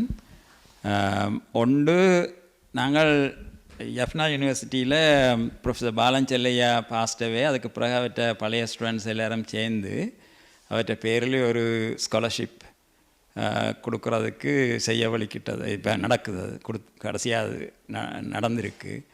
ஆனால் அதுக்குரிய ரெட் டேப் கிட்டத்தட்ட ஒரு வருஷத்துக்கு கூட அது ஆக்கள் எல்லாரும் தயாராக இருந்து கூட யூனிவர்சிட்டி அதை ஏற்றுக்கொண்டு அந்த சேனல்களுக்குள்ளால் அதை செய்கிறதுக்கு அவ்வளவு காலம் எடுத்தது. இப்போ நீங்கள் பில்டிங் கன்ஸ்ட்ரக்ஷன் கேபிட்டல் இன்வெஸ்ட்மெண்ட் இதுகள் அரசாங்கத்துக்குள்ளால் போய்த்தான் நீங்கள் செய்ய வேண்டி இருக்கும். நாங்கள் எப்படித்தான் ஃபண்ட் ரைஸ் பண்ணினாலும் எவ்வளவு தூரம் அதை சாத்தியப்படுத்தலாம் என்று நீங்கள் நினைக்கிறீங்கள்? இலங்கை அரசாங்கம் எவ்வளவு தூரம் அதை ஏற்றுக்கொண்டு உங்களுக்கு அனுமதி தருமெண்டு? இப்போ நீங்கள் எங்களுக்கு அந்த பெரிய ஒரு பில்டிங் ஒன்று செய்யணுமெண்டா நாங்கள் முதலாவதாக டக்குன்னு அந்த பில்டிங் பிளானை போட்டு எங்கள்ட யூனிவர்சிட்டி கவுன்சிலுக்கால நேரடியாக யூஜிசி கொடுத்து யூஜிசியில இருந்து மினிஸ்ட்ரிக்கு போய் மினிஸ்ட்ரியிலேருந்து நேஷனல் பிளான் டிபார்ட்மெண்ட் போய் அப்புறம் அங்கேருந்து எக்ஸ்டர்னல் ரிசோர்ஸஸ் டிபார்ட்மெண்ட்டுக்குள்ள போய் நீங்கள் காசை எக்ஸ்டர்னல் ரிசோர்ஸஸ் டிபார்ட்மெண்ட்டுக்கால போட்டு திருப்பி நாங்கள் கட்டி வைக்கலாம். அப்படி இல்லைன்னு சொன்னா இந்த அப்ரூவல் எல்லாம் எடுத்தா பிறகு நீங்களே நேராக காசை போட்டு அந்த பில்டிங்கை கட்டி போட்டு பில்டிங் எங்களுக்கு ஹேண்ட் ஓவர் பண்ணலாம். 2 மெத்தட் இருக்கு. நான் சொல்லுவேன் நீங்களே கட்டி போட்டு பில்டிங்கை ஹேண்ட் ஓவர் பண்றது நல்ல மெத்தட். நாங்கள் அதுக்கு அப்ரூவல் எல்லாம் எடுத்து ரெடியாக வச்சிருப்போம் அங்கிட்டு சைட்டால. இதுக்கு எந்த எதிர்பார்ப்போ ஒரு 3 to 4 month டைம் எடுக்கலாம்னு சொல்லி நான் நினைக்கிறேன். நீங்க எங்களுக்கு எப்ப டோனர்ஸ் தர்றதுக்கு ரெடி பண்றீங்களோ அதுல இருந்து ஒரு 3 to 4 month டைம் எங்களுக்கு ஒரு லெட்டர் வந்துச்சுன்னா நாங்கள் அதை வச்சுக்கொண்டு அப்ரூவல் எடுத்துருவோம். ஒரு 3 to 4 month டைம்ல நீங்கள் வேலை துவங்கக்கூடியா இருக்கும். சரி, நன்றி. தேங்க்யூ.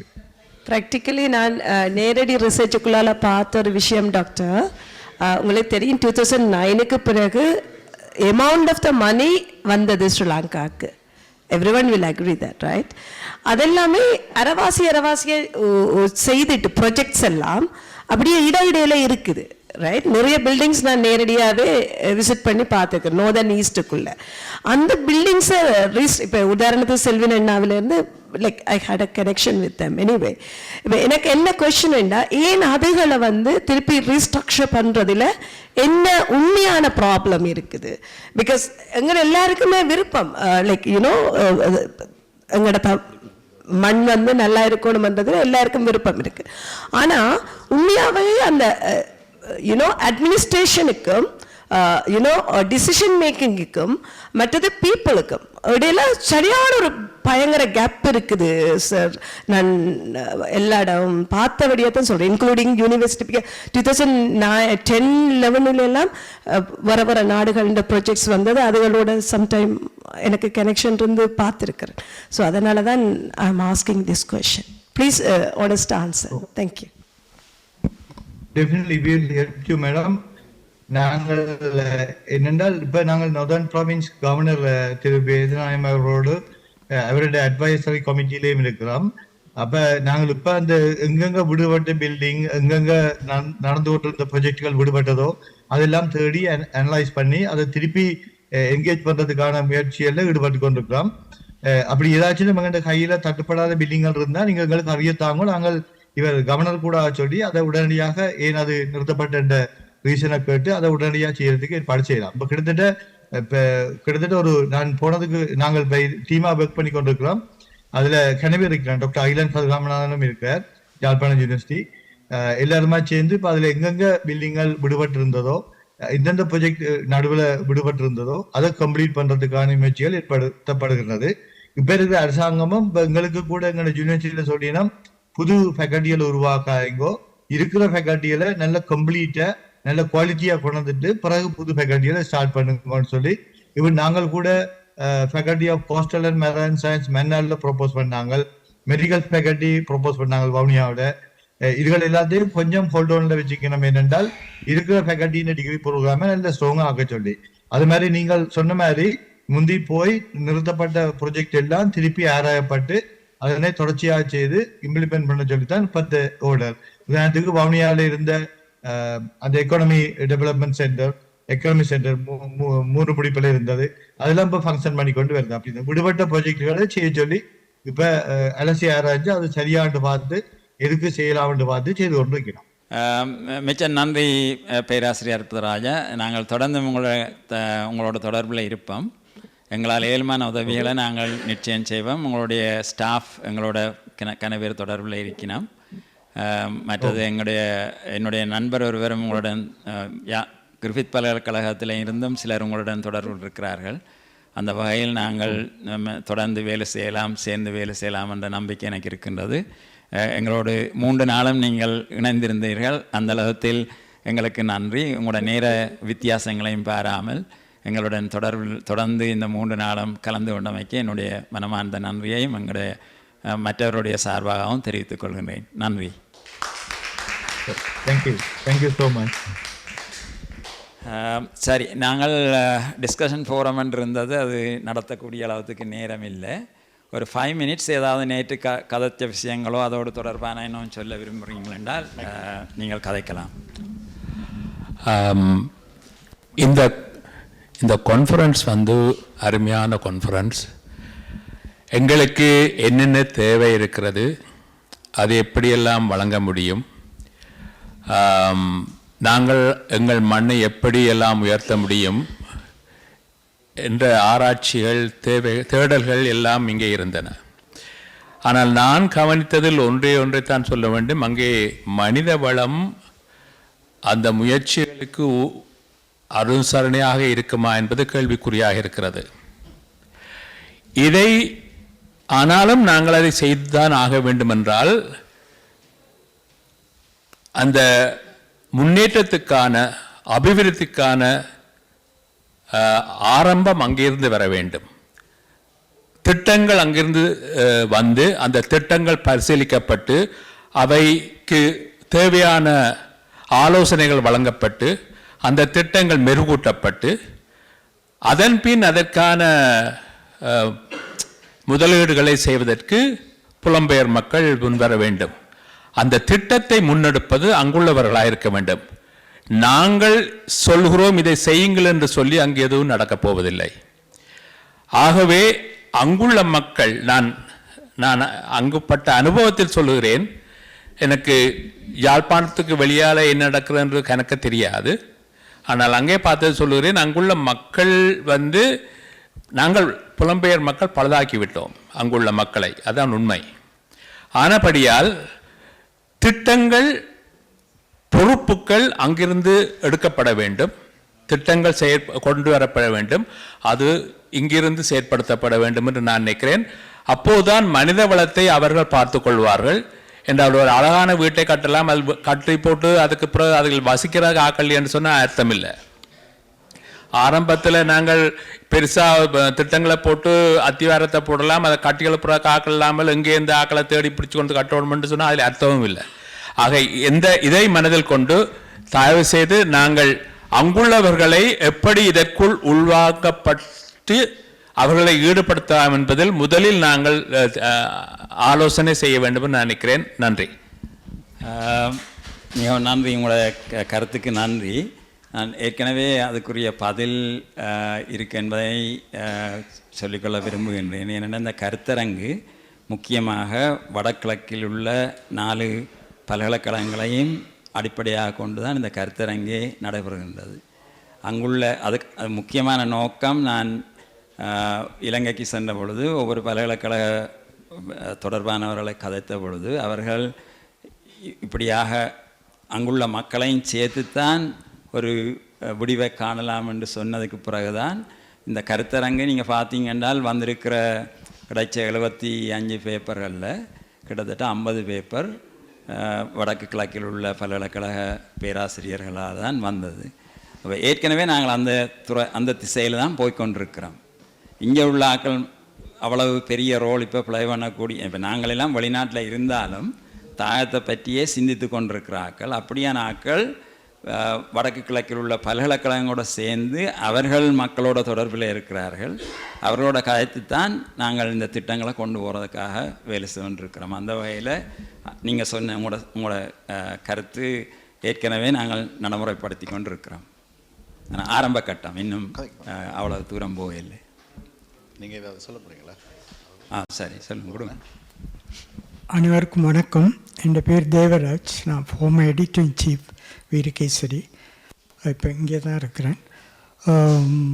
இதில் ஒரு விடயத்தை நான் குறிப்பிடுகிறேன். ஏன்னா இங்கு இன்றைய கூட்டத்தில் தான் நான் கலந்து கொண்டேன், என்னால் கலந்து கொள்ள முடியவில்லை. அதாவது இந்த கம்யூனிகேஷன், இங்கே நாங்கள் எடுக்கிற விஷயங்கள்லாம் போய் சேருதா சேர இல்லையாங்கிறதான் பிரச்சனை.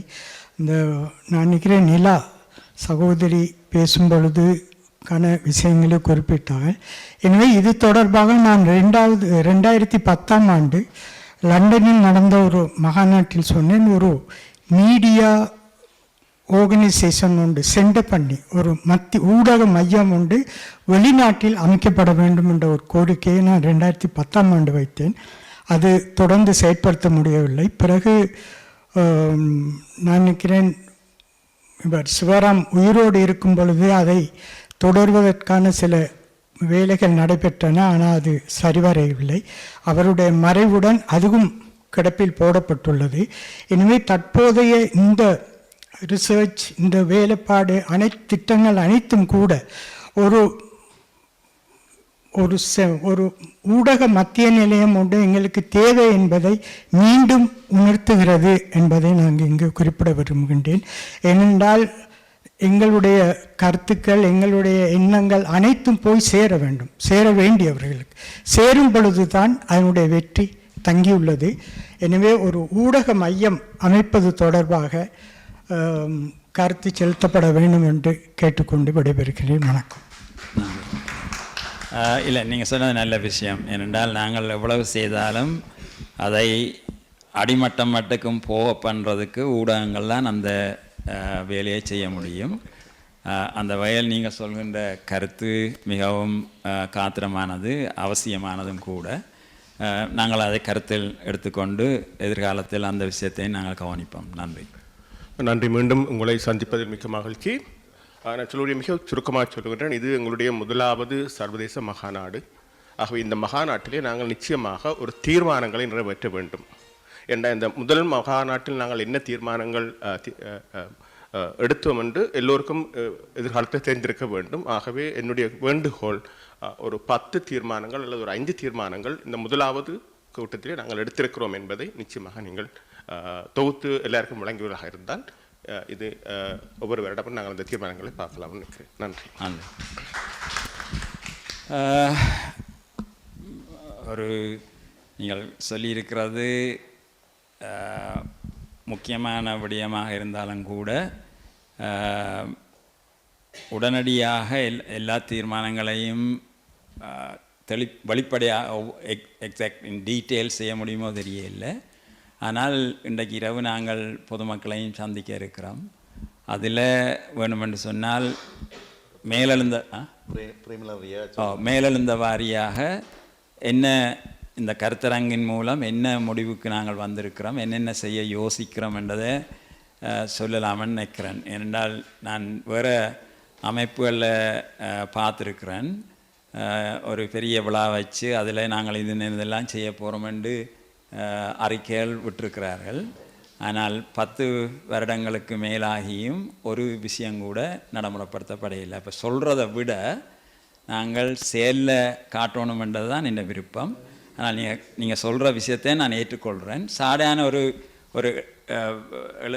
ஒரு மேலெழுந்த வாரியாக நாங்கள் என்னென்ன இந்த கருத்தரங்கின் மூலம் நாங்கள் யோசிக்கிறோம், இதை அடுத்த கட்டத்துக்கு நாங்கள் கொண்டு போக போகிறோம்.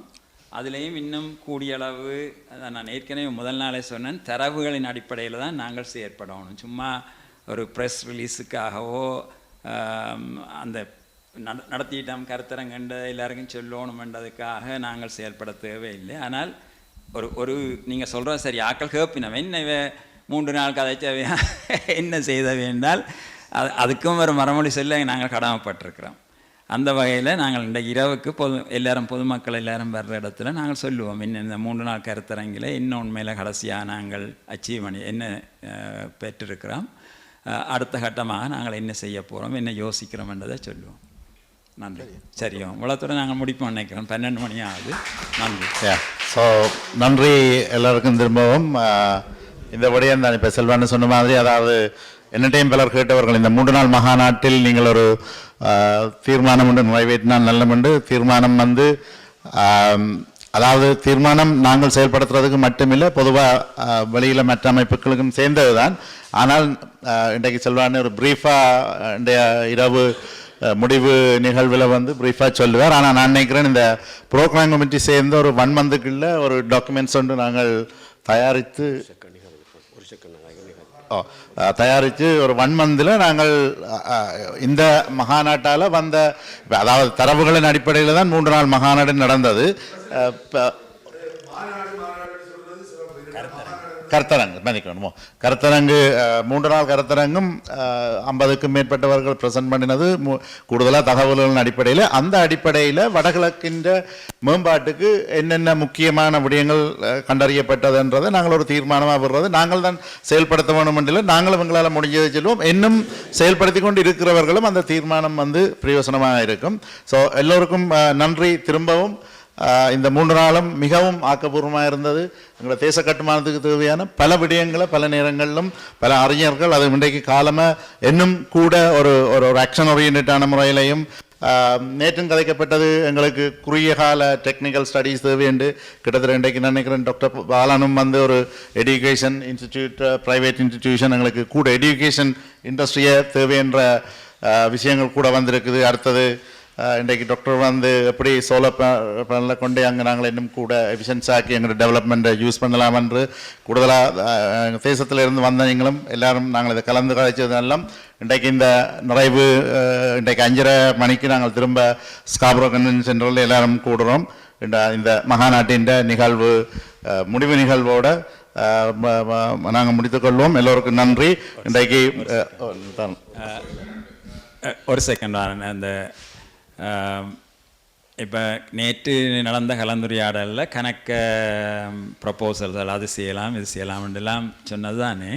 இப்போ நான் என்ன யோசிக்கிறேன்னு சொன்னால், நாங்கள் களத்திலையும் அது தேவைதானோ, அது எவ்வளவு தூரம் தேவை, எது முக்கியமாக தேவை, அதுக்காக நான் யோசிக்கிறேன். எல்லா பல்கலைக்கழகத்து விரிவுரையாளரையும் சேர்த்து ஒரு டிசம்பர் அப்படி எல்லாரையும் கூப்பிட்டு இப்படி பெரிய மகாநாடு இல்லாமல் ஒரு பல்கலைக்கழக விரிவுரையாளர்கள் முக்கியமான ஆட்கள் எல்லா ஃபேக்கல்ட்டியுமே இன்றைக்கு நீங்கள் பார்த்தீங்கன்னால் ஃபார்ச்சுனேட்லி என்று சொல்லலாம், அன்ஃபார்ச்சுனேட்லி என்று சொல்லலாம், வந்திருக்கிற நாங்கள் எல்லாரும் கூடிய அளவு பொருளாதாரத்துறையும் புள்ளிவரத்துறையும் சேர்ந்தாக்கள் தான் இந்த இதில் பங்கு பற்றி இருக்கிறோம். சயின்ஸ் ஃபேக்கல்ட்டியிலேருந்து என்ஜினியரிங் ஃபேக்கல்ட்டியிலேருந்து ஒரு தரம் வர முடியலை. அப்போ எல்லாரையும் நான் யோசிக்கிறேன். டிசம்பரில் அப்படி ஒன்றில் வவுனியா எல்லாருக்கும் மிடிலாக இருக்கிறபடியாக வவுனியா பல்கலைக்கழகத்தில் எல்லாரையும் கூப்பிட்டு இந்த அவை ஃபீல்டுலேயும் கொஞ்சம் அனுபவம் உள்ளாக்கள் கன பேர் இருப்பினோம் எல்லாரோடையும் கதைச்சு நீங்கள் நேற்று சொன்ன அந்த திட்டங்களில் ப்ரையாரிட்டைஸ் பண்ணி short term long term medium term long term என்னென்ன செய்யலாம்ன்றதை அந்த நேரம் நாங்கள் ஒரு வடிவான திடமான ஒரு அறிக்கையாகவும் மக்களுக்கு தெரியப்படுத்தலாம். ஆனால் இன்றைக்கு மேலெழுந்த வாரியாக சில விஷயங்களை நான் சொல்லாமல் நினைக்கிறேன். ப்ரொஃபஸர், நாங்கள் வந்திருக்கிற எல்லாருமே அரசு அதிகாரிகள். எங்களுடைய சர்வதேச மாநாட்டில் கலந்து கொள்வதற்கு விடுமுறை பெறுவது என்பது இலங்கையில் ஒரு ஒரு ஒரு சிக்கல் என்று சொல்கிறத விட படிமுறைகளை தாண்டது. எங்களுடைய பல்கலைக்கழகம் அதை கெட் ரெக்கமெண்ட் பண்ணணும், டீன் ரெக்கமெண்ட் பண்ணணும், விசி ரெக்கமெண்ட் பண்ணணும், அதுக்கு பிறகு அது யூஜிசிக்கு போகணும், யூஜிசிக்கு பிறகு செக்ரட்டரி மினிஸ்டர் ரெக்கமெண்ட் பண்ணவராக நாங்கள் வரலாம்.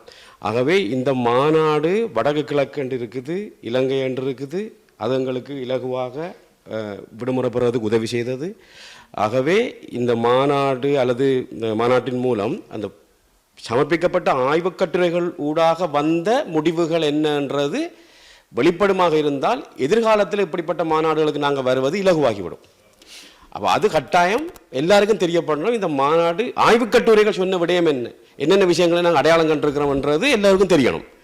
அது வந்தால் நாங்கள் இலகுவாக எதிர்காலத்தில் இவ்வாறான மாநாடுகளுக்கு வரலாம் என்று வேண்டிக் கொண்டு நான் விடைபெறுகிறேன். நன்றி. நன்றி. நிச்சயமாக பேராசிரியர் செல்வநாதனோட ஏற்கனவே பேசியிருக்கிற இந்த ஆய்வுக் கட்டுரைகள் எல்லாம் இந்த கருத்தரங்கு பிறகு நாங்கள் அதை ஒரு புக்காக ரிலீஸ் பண்ணுவோம் என்று ப்ரொஃபஸர் சேரனும் இதை பற்றி என்னோட பேசியிருந்தவர். நாங்கள் இதை எடிட் பண்ணி ஒரு புக்காக நிச்சயமாக என்னோட இது இன்றைக்கு மட்டுமில்லை, இன்றைக்கு எங்களோட தேசத்தை கட்டியெழுப்புறதுக்கு இல்லை, 20 வருஷத்துக்கு பிறகு எங்களுடைய ஒரு யங் ஜெனரேஷன் ரீசர்ச் செய்யணும்னா இந்த புத்தகத்தை பாவிக்கணும். இந்த இன்ஃபர்மேஷன் இந்தியன் மகாநாட்டு இன்ஃபர்மேஷன் ஆன்லைனில் அவைலபிளாக இருக்கணும். 20 வருஷத்துக்கு பிறகு எங்களுடைய யங் ஜெனரேஷன் ஒரு ரீசர்ச் செய்யக்குள்ள இதாக ரெஃபரன்ஸாக பாவிக்கிற ஒரு டாக்குமெண்ட்ஸாக நிச்சயமாக இருக்கும் என்று சொல்கிறேன். ஸோ இரவு நாங்கள் ஈவினிங் 5:30 ஸ்காப்ரோ கன்வென்ஷன் சென்டரில் எல்லாரும் இணைவீங்கள். இன்றைக்கு எங்களோட ஐயா ஜெயசிங்கம் அவர்களுடைய கீனோட் ஸ்பீச் அங்கே நடைபெறும். அவர் தான் இன்றைக்கு எங்களோட இரவு நிகழ்வில் இன்றைக்கு ஒரு அதில் அவற்றை ஒரு க்ளோசிங் ரீமார்க் மாதிரி திரும்பவும் எல்லோருக்கும் நன்றி. நேரங்கள் மாறி இருந்து காணொலியூடாக இணைந்தவர்களுக்கும் நன்றி.